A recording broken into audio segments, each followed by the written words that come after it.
Bueno, gracias, muchas gracias por su atención. Vamos a iniciar con la presentación de las conclusiones del Ágora sobre simplificación del proceso judicial. Y para ello tenemos el honor de recibir a la ministra del Tribunal de lo Contencioso Administrativo del Poder Judicial de Uruguay, la doctora Selva Clet, quien funge como agonoteta de esta sesión. Está con nosotros en el escenario. Un fuerte aplauso para ella. Le acompaña a la magistrada Miguelina Ureña, jueza de la primera sala de la Cámara Civil de la Corte de Apelación del Distrito Nacional y coordinadora de esta importante ágora. Bienvenidas.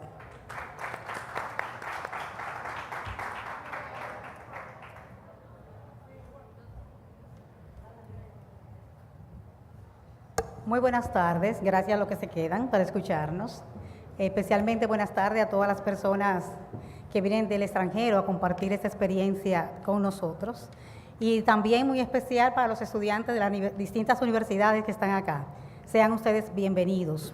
Bien, tuve el honor junto al doctor Flavio Darío Espinal de coordinar lo que se llama el Ágora en el Poder Judicial en esta conferencia 2024. ¿Y qué es un Ágora? No hablamos del mall, no hablamos de la tienda. El Ágora es un lugar de encuentro en la que se discuten ideas, se presentan ideas de un tema en específico. En esta ocasión, el Poder Judicial seleccionó 2 temas centrales y los eligió en función de las cuestiones más importantes que tenemos que pensar en la posible reforma a la accesibilidad de la justicia para la dignidad de las personas. Y en uno de ellos se tocó esta mañana, que fue uno dedicado a lo que es la organización judicial, y al otro día, que fue el día de ayer, tocamos otro tema muy interesante, que fue la simplificación de los procesos. ¿Cómo se hace un ágora? Un ágora se hace seleccionando personas de alto perfil, de diferentes medios, juristas, abogados, jueces, legisladores, de la sociedad civil, personas que de alguna manera están vinculadas con lo que es el servicio judicial y la posible reforma a que podamos tener un poder judicial fortalecido. Participaron diversas personas, como dije hace un momentito, de alto perfil, dándonos ideas de lo que yo entendía cuáles serían las formas en que podríamos simplificar los procesos. Y como hablamos de procesos, entonces se involucraron personas de diferentes áreas. Vinieron penalistas, civilistas, del contencioso administrativo, de materia de niños, niñas, adolescentes, también en materia inmobiliaria. Y en cada uno de ellos presentando cuáles serían los retos más importantes que habría que abordar para lograr una justicia más accesible a través de la simplicidad. Ustedes saben que tenemos una codificación del siglo pasado, tremendamente formalista, que de alguna manera el proceso y el montón de formalidades impide un acceso fácil a la justicia y sobre todo a veces el tecnicismo impide dar una verdadera justicia. Y entonces vinieron esas personas que son especialistas en cada uno de esos temas y nos trajeron ideas. ¿Ideas para qué? Para reformar, para simplificar. Vamos a ver, justamente nos acompañó como persona central del Ágora, a quien se le llama agonoteta, una palabra nueva para nosotros, que es la persona que expone el problema principalmente y nos trae también sus ideas. En esta ocasión fue la doctora magistrada Selva Clet, ella es de Uruguay. Ustedes saben que Uruguay se ha destacado por ser un país que tiene un código unificado, que facilita el conocimiento de todos sin importar el área, y que de alguna manera pudiera ser un código ejemplo, no necesariamente para que lo sigamos, sino para que veamos sus experiencias, sus fortalezas, sus debilidades. En este proceso en el que se inmerse la República Dominicana, específicamente el Poder Judicial, en hacer una justicia más cercana a la gente. Entonces, cada una de esas personas le llamamos voces. Tenemos la voz principal y también el agonoteta, e igualmente voces que llamamos secundarias, para que expusieran sus ideas que venían en forma de estandarizar los procesos, simplificar en cuanto a unir tipos de procesos en los métodos alternativos, en plazos, etcétera. Y de esa recopilación que se hizo en el día de ayer, pues justamente nos la va a presentar, sumando a su experiencia de su país, nuestra invitada de honor, que es la magistrada Selva Clet. Entonces, en ese sentido, tuvimos un encuentro maravilloso de ideas que ahora ustedes van a escuchar una síntesis muy pequeñita de ella. Estaremos dispuestas a contestar sus preguntas y ha sido un trabajo en el que el Poder Judicial intenta superarnos a nosotros mismos. Muchas gracias.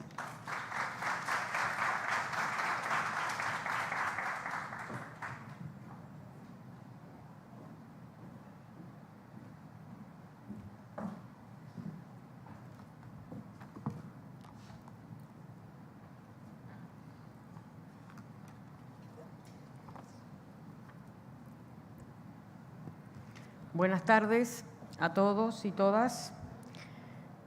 Vuelvo a repetir, para mí es un honor acompañarlos en esta edición organizada por la Suprema Corte de Justicia y liderada también por la Escuela Judicial. Tengo lazos muy fuertes que me unen a República Dominicana desde hace 20 años y por lo tanto simplemente vengo a plantear, como lo dijo la magistrada, algunos puntos de reflexión, que es lo más importante, y algunas ideas que pueden ser compartidas o no, pero lo importante acá es el diálogo y la reflexión conjunta. Como es un resumen, voy a empezar por el diagnóstico. Es un resumen, lo importante a destacar es que en esa reunión con tantas personas y personas con mucho nivel académico y profesional, prácticamente no se escuchó ninguna voz disonante con las grandes líneas, las grandes tendencias. Lo importante es establecer en un edificio, lo importante son los cimientos y las paredes, la mampostería, que no sé si se llama así acá igual, las cuestiones que son de yeso o de cualquier otra cosa se pueden negociar. Lo que no se negocia son las normas constitucionales y las bases de un proyecto, las bases, los cimientos del proyecto, porque si no el edificio se cae. Entonces, el diagnóstico no lo puedo hacer yo, no lo pude hacer yo. El diagnóstico que hice se basa en lo que yo escuché de parte de los dominicanos. Se dijo que hay duración excesiva de los procesos. Eso pasa en todos lados del mundo, pero si se puede mejorar, se debe mejorar. Que hay una proliferación de estructuras, aún en la misma materia. Que hay ausencia de reglas claras que conduzcan los procesos por cauces preestablecidos, trámites engorrosos, se habló hasta de burocracia. Hay abuso de la flexibilidad que conlleva la mora judicial, la excesiva duración de los procesos, por ejemplo, por el aplazamiento inútil, innecesario de las audiencias. Existe además una indebida utilización de lo que se denominaría el principio de concentración procesal, algo así como a la acumulación, si yo entendí bien, que es la decisión de resolver en un mismo tiempo, pero al final de todo, cuestiones concernientes. Por ejemplo, cuestiones incidentales, me parece que se llaman, por ejemplo, la incompetencia con el mérito o fondo de la cuestión, con la cuestión que el ciudadano común plantea al juez. Entonces, se da la paradoja que se daba en Uruguay, que un juez decide decidir al final el tema de su competencia y resulta que se hace todo el juicio, se pierde toda una cantidad de tiempo y al final ese juez se declara incompetente, lo que parece prácticamente una tomada de pelo, porque un ciudadano común se preguntaría, ¿pero cómo si ese incompetente estuvo trabajando todo este tiempo? Ahí incluso el lenguaje idioma español nos ayuda a darnos cuenta que es ridículo que alguien que se va a declarar incompetente haya intervenido. Si es incompetente no puede ejercer la jurisdicción. Bueno, pero eso no es detalle, pero son los pequeños detalles que van horadando el sistema y lo tornan inoperante.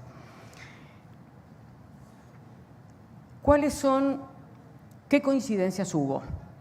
Primero, una coincidencia general en la necesidad de abordar de manera inmediata una reforma de los procesos judiciales con la finalidad de potenciar el acceso a la justicia, lograr la efectividad de los derechos de los justiciables, usuarios del sistema judicial. alcanzar la mejora de la calidad de la respuesta judicial y lograr una mayor celeridad sin desmedro de la calidad. No se puede apostar a procesos céleres si perdemos calidad en la justicia. Eso seguro. Desde esta perspectiva, entonces, todos los participantes ubicaron el centro de la cuestión, el foco de cualquier reforma, en el sujeto y, en especial, en los sujetos vulnerados o en situación de vulnerabilidad. NNA, mujeres, adultos mayores, vulnerados con interseccionalidad. Acabo de escuchar el último taller, por suerte coincidimos, que es la acumulación de varias vulnerabilidades, digamos. Acudiendo a los instrumentos de protección internacionales y a la Constitución Nacional, que es la que marca el rumbo que se debe seguir. Si no le estamos haciendo caso a la Constitución, algo está fallando. Las víctimas, por supuesto, del proceso penal. Por otra parte, se destacó la necesidad de una cultura para litigar que abarca a cada sujeto, actor y demandado, y al juez. Lealtad, probidad y buena fe, especialmente para las partes, pero también para los jueces que están alcanzados por este principio general de derecho, y un juez capaz de ordenar el proceso en forma adecuada, con apego a la ley, agilitándolo y en especial como sujeto con particularidades el Estado, que como litigante debería dar el ejemplo. Un Estado renuente a contestar, un Estado renuente a colaborar, no está siendo un buen ejemplo. ¿Cuáles son las medidas y las herramientas que permitirían avanzar en los objetivos trazados? Desplazar algunos asuntos no contenciosos en los que no hay, al decir de Carneluti, un conflicto intersubjetivo de intereses, desplazar estos asuntos que absorben a la jurisdicción fuera de la jurisdicción, a la órbita administrativa. Cualquier ejemplo sirve y muchos se plantearon algunos ejemplos en el día de ayer.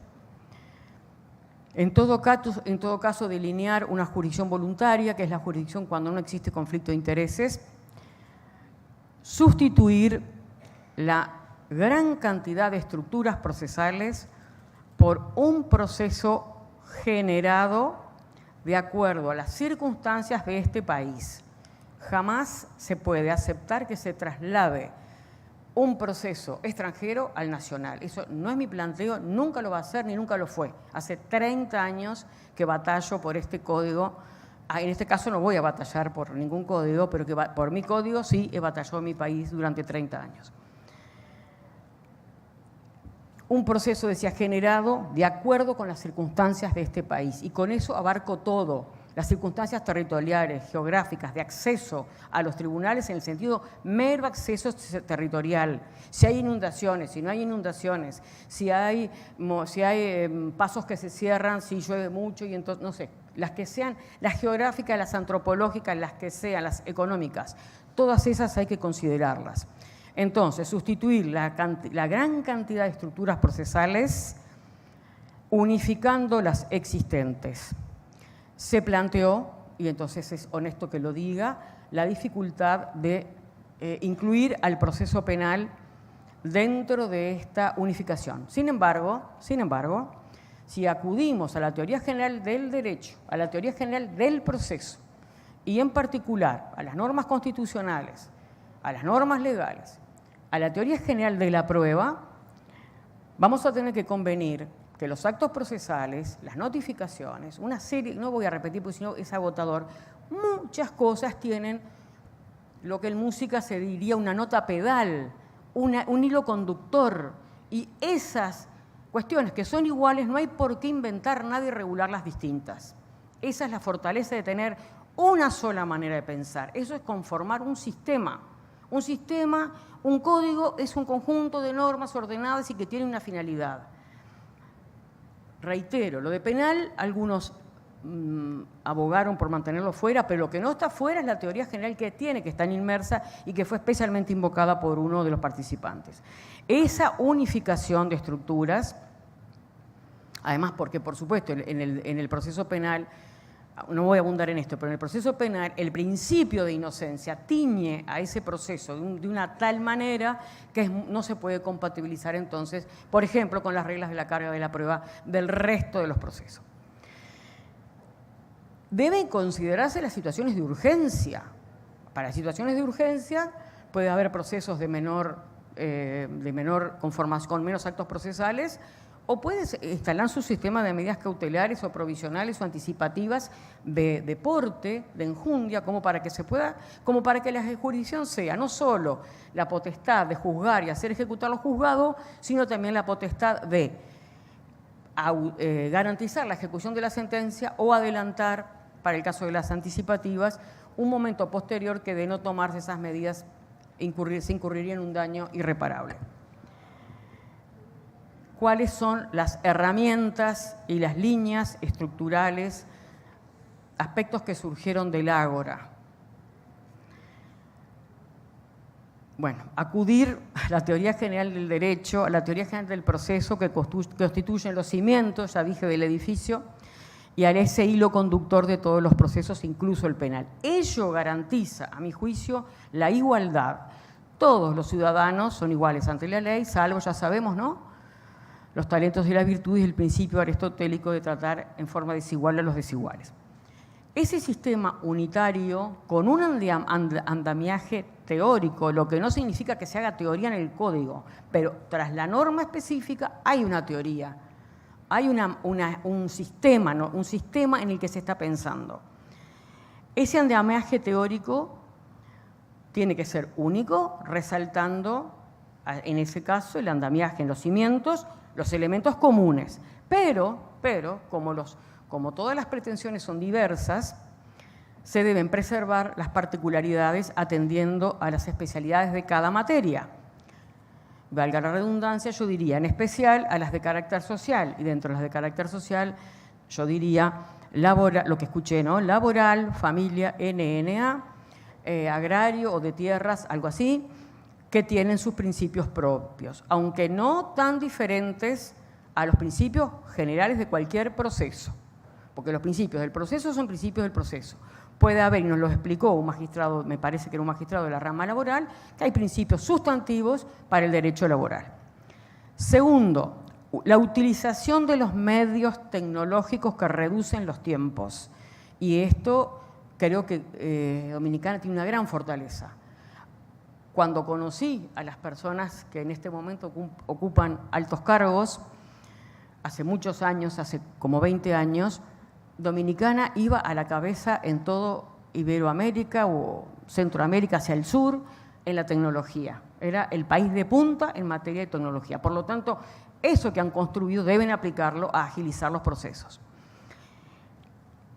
La última regulación procesal que existe en el país, es un proyecto que está a consideración del Senado y con grandes esperanzas de que sea aprobado, por ejemplo, la demanda y la contestación pueden llegar al tribunal, directamente al tribunal, salteando todas esas vueltas que hay que hacer para que una pretensión llegue al tribunal competente.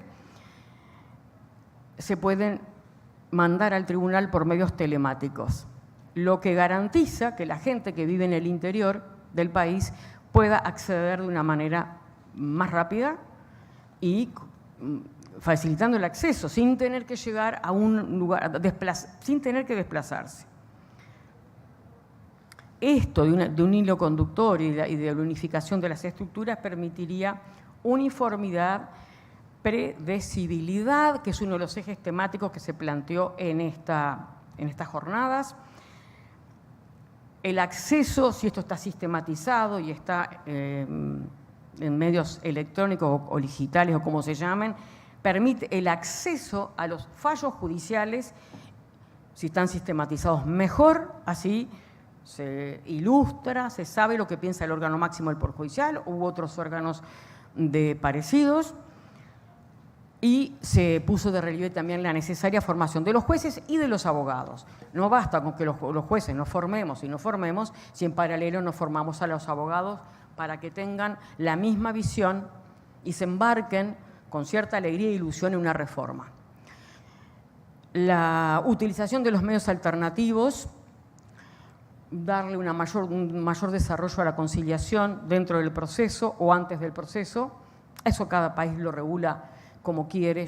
Nosotros lo tenemos en la Constitución, así que para cada proceso en Uruguay existe un proceso previo y a otros medios alternativos como es la mediación.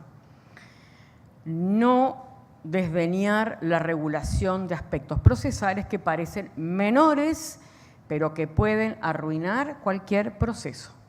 Anoche, ayer o no sé cuándo, en la vida, me parece que la cuestión está en los detalles. En lo personal, a mí, en este país me han tratado en base a muchos detalles. Y eso me llena de alegría porque compartimos, los suramericanos o centroamericanos y suramericanos, compartimos algunas visiones que son comunes. Y seguimos teniendo, por suerte, muchos sueños y son países que siguen estando en construcción. Pero ahí pesan los detalles, como en cualquier relación. Entonces, desdeñar los detalles nos hace que los detalles, las cuestiones que parecen menores, ay, ¿para qué regular esto? Son las que se comen al proceso. Y lo digo en 4 o 5 ejemplos y son solamente los titulares. Debe haber un sistema claro para la constitución y la regulación de los domicilios. Ha sido un verdadero infierno para los jueces y los actores y los demandados localizar a las personas que están en un proceso. Parece una broma. Ponen en marcha un proceso y después no hay quien los encuentre. Bueno, no voy a hacer el ejemplo porque nunca los ejemplos son iguales. En Uruguay se diría ponerle alpiste a un pajarito para poder cazarlo, pero es tremendo. Entonces, una regulación clara de los domicilios, no solo de los domicilios desconocidos, que es un verdadero incordio, sino también de los extranjeros que litigan. Ya que utilizan las justicias de nuestros países, bueno, entonces que se avengan algunas normas que nos permitan tenerlos a tiro, no sé si está bien dicho a tiro, tenerlos a la mano. Si yo pongo en marcha, utilizo la justicia de un país, la administración de un país, la administración de justicia de un país, tengo que avenirme a sus normas. Y sus normas es que estén a mano. ¿Para qué movilizan el proceso? Después parten, no señor, no es que los voy a dejar presos, pero entonces les obligo a establecer un domicilio, además del que constituyen para el proceso un domicilio donde los puedo localizar. Eso nos costó mucho y recién lo pudimos incluir así, después de muchos años de aplicación de la ley, lo pudimos incluir en una reforma del año 2013. Con esto les digo que los códigos no son obras para permanecer intocadas, no son la Biblia, los códigos son códigos. Los plazos deben ser claros, no puede haber duda en cuanto a los plazos. Los plazos deben ser claros, deben ser, a mi modo de ver, yo creo que, ahora me parece que me confundí y estoy hablando por mí, me parece, no sé. Voy a volver a las conclusiones que se extrajeron ayer. Pero no puedo dejar de apasionarme por un tema que es fundamental para las justicias de nuestros países. Los plazos deben ser perentorios e improrrogables. No puedo tener que andar diciendo, a usted se le venció el plazo. No, cada uno sabe cuándo se le vence el plazo. ¿Cuál es el tema?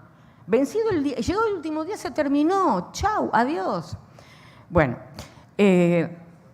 perentorios e improrrogables, no sé cómo se llama acá, pero no hay que hacer nada. Se termina el plazo, chau, perdiste. Y no hay que andar diciendo toda una cuestión que en Uruguay se llamaba el acuse de rebeldía, no sé cómo se llama acá, tal vez de otra manera, ¿sí? ¿Perención? Bueno, estado de rebeldía es parecido. De manera tal que, como nos enseñaba Eduardo J. Couture, que realmente fue el maestro que impulsó en Uruguay, impulsó desde hace muchos años, muchísimos años, el proceso oral. Fue el maestro Couture el que gestó una generación que abrazó la obra de su maestro y que son los maestros míos, ¿no? Que sacaron adelante este código. De modo tal que los plazos perentorios e improrrogables, de modo tal, decía Couture, que funcione como un sistema de exclusas, de modo tal que se cierra una etapa y nace la otra, sin que haya nada que hacer. Impulso, eso es impulso de oficio, dirección y ordenación por parte del tribunal. ¿Hacia dónde debe seguir el juicio? Hacia la resolución del conflicto. La gente está harta que le digan, no se resolvió porque hay cuestiones de inadmisión, de no sé qué. La gente quiere la resolución concreta de lo que pidió, de quién es la casa, quién es la tierra, si hay que registrar o no registrar la cuestión inmobiliaria, si me estoy divorciado o no estoy divorciado, si tengo derecho a la pensión. La gente no le interesa marginalmente, quiere que sea un proceso justo y quiere que se resuelva. Y en lo posible que lo escuchen. A la gente le gusta ser escuchada. Bien, las notificaciones también son un infierno si yo las dejo en manos de así, como notifico lo que quiero, cuando quiero. No. Un régimen estricto de notificaciones. No se puede notificar todo a domicilio y andar buscando a la gente, como dije. Y por ello hay que reducir el número de autos que de decretos, resoluciones que se notifiquen en domicilio. Las notificaciones pueden ser en la misma audiencia, ya que tienen audiencias, y un férreo sistema de nulidades que impida que cualquier irregularidad sea transformada en una nulidad. Eso es un error conceptual. Todos los apartamientos a la ley no constituyen nulidades. Yo creo que es uno de los mejores inventos del Código General del Proceso Uruguayo establecer un sistema férreo de nulidades. Yo que fui jueza durante el código anterior, que era de 1878, y fui una adicta, digamos, una conversa al sistema del código oral, es un antes y un después. Todo eso que nunca termina, que nunca llega a ningún lado, porque todo es una nulidad. Todo esto me causa nulidad, me causa indefensión. No. Sinceramente, las indefensiones no existen, son totalmente marginales. En Uruguay quedan 2 nulidades absolutas, nada más. 2. No 800. No, señor, 2. Y con un sistema muy ajustado. Así que el sistema de nulidades, que no sé cómo se llama, pero sí se entiende. Y por supuesto una regulación, esto estuvo aparece en muchas de las ponencias o de las ponencias vertidas oralmente, la regulación precisa de los medios de impugnación. No se puede no saber de qué manera se impugna algo. Eso tiene que estar cerrado a cal y canto. Esto se impugna así, esto otro se impugna así. Si se impugnó una vez no se puede impugnar. Si se planteó una vez no se puede volver a plantear. O sea, legalidad, lo regula el legislador, preclusión y buena fe. No puede abusar de las vías procesales. Bien, en cuanto a las audiencias, no se pueden aplazar. Sinceramente, no se pueden, perdonen, porque me contaron que se aplazaban tantos que me recuerda al pasado de mi país. Todo era una buena circunstancia para aplazar las audiencias. Era horrible, era una desilusión. Cuando yo empecé, yo quería tener audiencias, pero no con el nuevo sistema, con el viejo. Y no venían, no había cómo traerlos. Bueno, para que la gente venga a las audiencias no se pueden aplazar y debe haber alguna consecuencia negativa, pues menor, para que la gente se convenza a ir a la audiencia. Porque la audiencia tiene también, al ser un ámbito personal y personalizado, si lo miro así, tiene muchas posibilidades como para, llegar a acuerdos de cualquier tipo. Está de moda ahora, eso no salió ayer, los acuerdos en materia probatoria, pero puede seguir saliendo todo tipo de acuerdos, los acuerdos reparatorios para las víctimas en penal, etcétera. La audiencia es un buen momento para juntarse a dialogar y a pensar juntos. Y si no y hay conciliar, por ejemplo. Y si no resuelvo todo, tal vez concilio algunos tramos y eso aligera el objeto del proceso, el objeto de la prueba, el diligenciamiento de los medios y me limita las posibilidades de que aquello se transforme en una suerte de objeto amplio en el que entra todo. No puede entrar todo. Tiene que regularse estrictamente lo que es pertinente o no lo es. En Uruguay, para las audiencias, como es un país relativamente pobre, y no nos dieron nada más que 2 jueces para esta reforma que está en la Constitución, igual que la de ustedes, la del contencioso administrativo, que preveía la creación de órganos inferiores. 70 años demoramos en conseguirlo. Como se sabía perfectamente que no nos iban a dar muy pocos jueces, le copiamos al otro código la itinerancia. Esto es que en lugar de que la gente venga a la capital de Montevideo, el juez se traslada a la zona del conflicto. Y se puede instalar, no sé si se llaman departamentos, provincias, departamentos, se instala en un departamento, un día un pueblo, otro día otro pueblo, otro día otro pueblo, y un día hizo justicia. Lo oí también en este último panel. Puede de esa manera hacer justicia. Y de todas maneras, si la gente del interior no quiere venir porque no tiene ganas, puede tener derecho a no tener ganas de trasladarse, vamos a la audiencia por medios telemáticos. Sí se planteó ayer que había dificultades para las garantías de que las audiencias fueran auténticas. Bueno, yo tenía el mismo miedo hace mucho tiempo. Les voy a leer una norma, que es lo único que voy a leer si la encuentro, porque no sé por qué le saqué el papel, que impide quita del cerebro toda posibilidad de pensar que las audiencias pueden ser fraudulentas. Miren esto. Es solamente medio técnico, no es nada más que un ingeniero que les monte bien una sala de audiencia, que ustedes ya las tienen montadas además. El tribunal actuante dispondrá la utilización de los referidos medios telemáticos y proveerá a los efectos de que en las audiencias por videoconferencia, cuando no estamos todos juntos, se asegure la comunicación continua, multidireccional, cámaras cruzadas que permiten que uno vea toda la sala de audiencia y simultánea entre todos los sujetos actuantes y obviamente el respeto de los principios de debido proceso y derecho de defensa si se advierte que se mal utiliza la audiencia. Pero eso sucede en cualquier audiencia. Bien, yo diría que para cerrar es buscar en la legislación antigua, porque no todo lo antiguo es malo, ni todo lo nuevo es bueno, no es así. Por favor.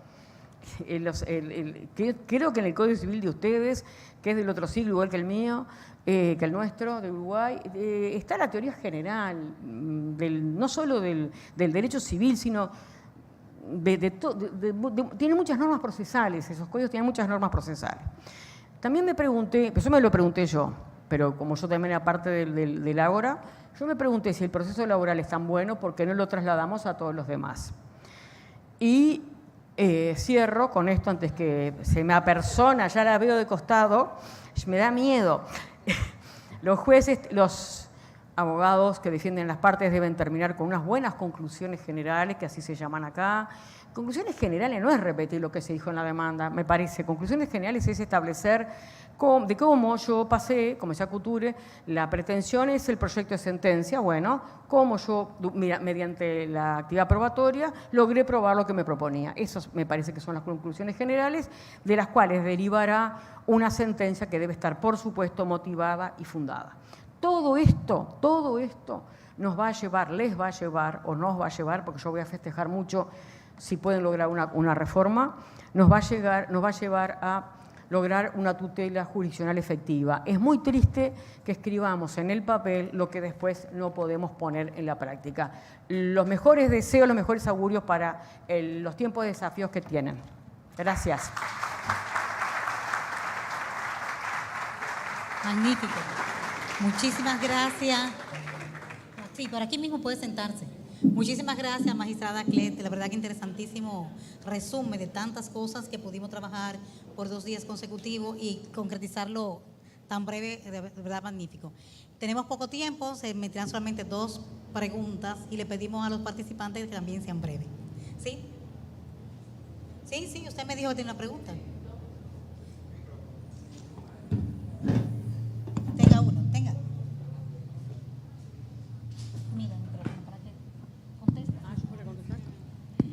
Muy buenas tardes. Mi nombre es Débora. Yo actualmente soy estudiante de Derecho, voy por mitad de carrera. Trabajo en División Técnica Jurídica del Departamento de Transporte Aéreo, Junta de Aviación Civil. Como el nombre lo dice, nada que ver con proceso judicial, pero hay acciones de la justicia que de una manera u otra repercuten, ya sea de forma administrativa, de forma contenciosa, en otras partes de la justicia, y todo el que tal vez trabaja en función pública lo sabe. Y hay cambios de paradigma. Yo lo que tengo son 19 años y hay un cambio de paradigma generacional que se está dando. Yo tengo 2 preguntas porque yo sé que el tiempo es cortísimo. Pregunta es... La primera es, ¿cómo? Aquí hay un refrán que dice que el burro se amarra donde diga el dueño. ¿Qué dice el dueño? Muchos de esos dueños son personas que vienen de otro sistema. ¿Sí? ¿Cómo una recomendación para esta nueva generación, la mía, la de 20, 25 años, que viene subiendo en la administración de justicia, ya sea contenciosa o no, que quiere hacer ese cambio de paradigma, pero por trabas que ni siquiera tienen que ser burocráticas, tienen que ser mentales, de aquellas personas que van delante de nosotros guiándonos que esto se hace así? Esa es la primera pregunta. La segunda pregunta tiene que ver con la capacitación. Momento. ¿Cuál es la pregunta concreta, por favor? tiene que ver con esa traba que hay en el cambio generacional del paradigma de administración de justicia. O sea, cómo uno puede cambiar un paradigma que se ha hecho siempre así. O sea, ese es el paradigma, siempre ha hecho así, ¿y por qué se va a cambiar? Un momento, voy a contestar eso primero porque después me voy a confundir. Yo no puedo asegurar que ustedes cambien el paradigma. Sí, lo que puedo asegurar es que la generación que tiene en su carga, en su espalda, el cambio de paradigma son ustedes. Es la gente joven que se tiene que respaldar en las viejas enseñanzas para salir adelante. Pero yo no puedo asegurarles hoy que por haberme escuchado 10 minutos van a cambiar el paradigma. El paradigma es difícil destruir los prejuicios y las resistencias al cambio. Pero si no cambiamos, nos vamos a quedar... Lo mismo, lo viejo no sirve. Y que nos entregamos, nos condenamos al fracaso. No, si lo viejo no sirve, hay que cambiarlo. Abrevando de las viejas fuentes. No es tabla rasa y acá no pasó nada. No, acá se dictó justicia durante, bueno, todo el tiempo de esta república. Segunda pregunta. ¿Ya le permitió la segunda pregunta? La segunda tiene que ver con las necesidades un poco vulnerables, como usted decía, de la Seccionalidad. Exactamente, cuando se juntan muchas necesidades. ¿Cómo se capacita al servidor público que trabaja en procedimiento, ya esto es procedimiento puro, en esas necesidades? Porque hay necesidades que son físicas, que son temas rurales, que son de muchos temas. ¿Cómo se capacita al servidor público? El panel anterior, del cual escuché una gran parte, no sé si todo, había dado varias pautas sobre el punto. Y bueno, la capacitación puede ser multidisciplinaria, digo yo, es que esté en los programas de la Facultad de Derecho. No me voy a empezar a capacitar con 70 años, me tendría que haber empezado a capacitar. Lamentablemente no nos capacitamos antes, pero eso estuvo mal.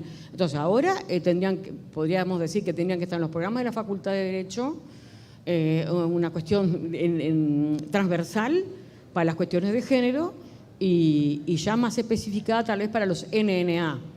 Y bueno, y una capacitación más específica aún para que se entienda el agravamiento de la situación de vulnerabilidad en lo que se denominó hoy la interseccionalidad.